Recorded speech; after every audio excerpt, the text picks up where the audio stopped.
evening, everyone, and thank you very much for this opportunity to speak. My name is Donna Maria, and I'm here to talk to you as a mother. I would first like to remember my eldest son, Matty, who took his own life on the 7th of September at the age of 18. As far as he was known, he had not come out as transgender, but we knew he was experimenting as well as being quite curious. At times, he felt he had nobody in the world who would understand him, and feeling most here would have known at some point in their journey. Despite how much we tried to be there for him in every way, and as a parent, I could never stop thinking there was something more I could have done, more I could have said, no matter what anybody tells me. And now to last year, when my then 17-year-old child rang and told me he was male, and wants to live as male for the rest of his life, and wanted me to help him pick a different name. My first thought and feeling was actually relief that this was not, "Mom, I'm pregnant." I was dreading that phone call. Because that is really what I was worried about. We had careers and things all planned out, as a parent does for their child. And whilst coming out for Skylar was a huge thing, it was not for me. It was just another amazing part of our journey in bringing up a child. I will always be supportive and loving. I was even lucky enough to buy him his first suit, tie and cufflinks, and a pair of red choice boots for his birthday back in September. That was his 18th birthday. He's also moved back in with myself, my fiancé, and our 12-year-old son. We fully support his choice. We never question the ways and ways cause. We just simply accept that Mother Nature cannot always get it right when sperm meets egg. Unfortunately, and thankfully, these days, slowly, with hard work, it's becoming more and become more and more open about this. I love all the support we have, not just from our friends, but those of my sons, who's made since he's moved in with us, and those that have stayed in touch over the years, and long may it continue. However, many parents of the close family do not have much in the way of support, and are left floundering. Most are left searching through the internet, or a GP who has no idea of where or whom to refer them to. Some do not even have friends with whom to share this experience with, and as much as those around them will provide a listening ear, true understanding only really does come from those who have lived it.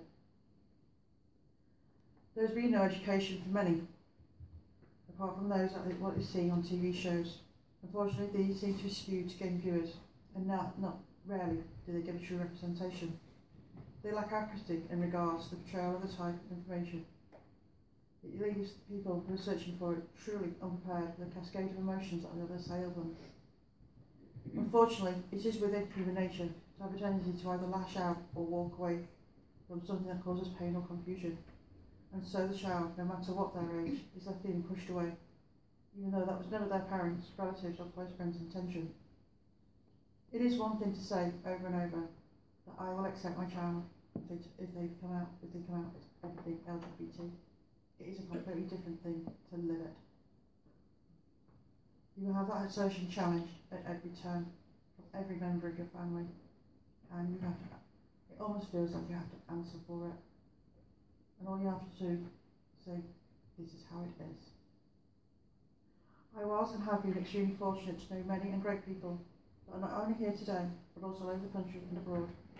Over the years I have been educated and given the most unique experiences and perspectives in life, whilst I have been supportive, and these same friends have been there for me at stupid o'clock, when I have been stressing about the right present, or the right way to introduce my son to family and friends.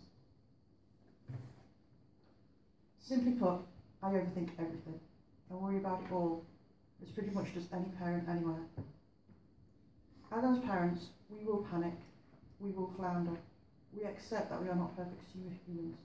We accept that we don't expect us to get it perfect every time, but we still try so very hard to know everything, to be everything our children want us to be, or need, or want, and feel so terrible when we are not. So many parents out there are not as supportive, and speaking with those locally at our LGBT support group that my son attends, I have been reminded of just how close-minded some are. And it is saddening to lose your child that way because you cannot communicate.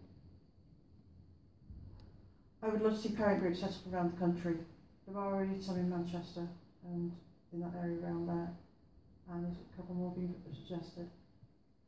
And I would like you to provide coffee mornings or evenings, just so the parents can come and have a free space to feel free to talk about anything, to gather and share experiences. A great example is like when my youngest son was told of Skylar's choice. His response was simply, "Oh, that is why she's not like other girls," and carried on as normal. It was simply amazing. Our autistic child who could have a meltdown at the slightest change, accepted his big sister becoming his big brother without a single hiccup.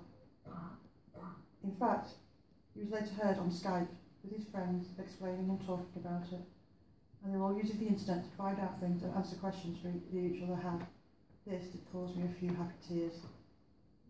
I want the opportunity for people like me to step forward, to offer a shoulder and an ear, a safe space in which to talk things over in one-to-one sessions and then family sessions. All can accept, move on and enjoy these amazing journeys of life.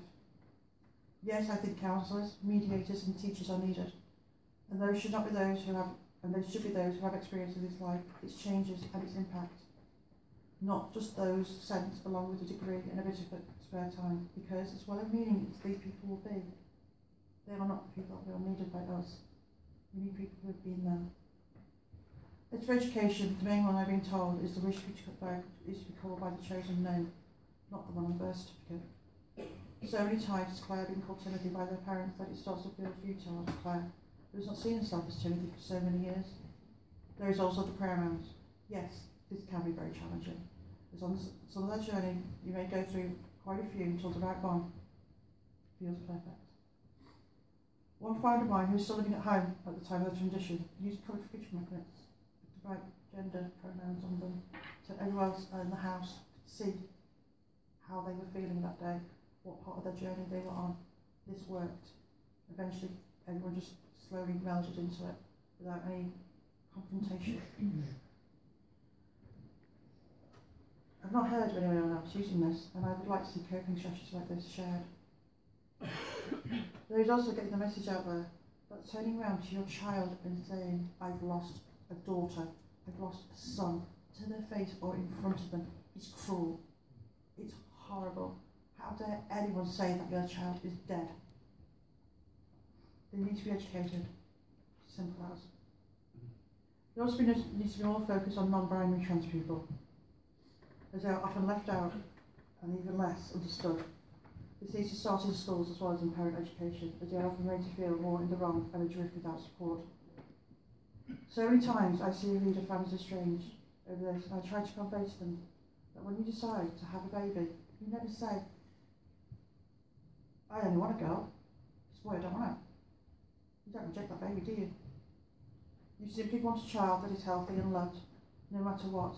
And if the gender is different and changes some way through the life, really, it should not make a difference at all, except which clothes store you go to shopping. I love taking my son shopping for things that aren't pink and frilly. It really did get boring. And when he gets married to his fiancée, who's also trans, has asked me to go with her to buy her wedding dress, and I have been asked to make her headdress and organise her flowers. This is a union to be celebrated by our families who love and respect our offspring. We'll always be a part of their lives, no matter what, and I wish this for every family, whether they're a part of the transition journey or not. Thank you very much for your time. Thank you for listening today, and invite me along.